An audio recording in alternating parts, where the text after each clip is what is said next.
Tight వేసిన తర్వాత మళ్ళీ దీన్ని ఇలా పెట్టేస్తాను. ఎందుకంటే దీంట్లో 1 2 3 ఉన్నాయి కదా, 1 2 3 టైమ్స్ ప్రెస్ చేసిన తర్వాత ఇప్పుడు ఇక్కడ స్టార్ట్ చేస్తుంటే ఇక్కడ మనకు 3 ఫ్లాషెస్ వస్తాయి.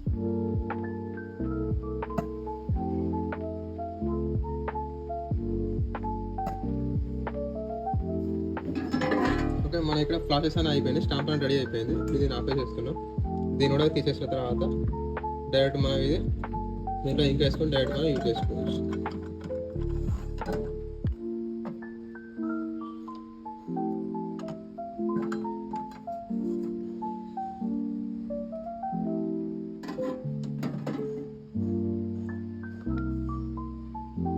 ఓకే, ఇక మన స్టాంప్స్ అనేది రెడీ అయిపోయినాయి.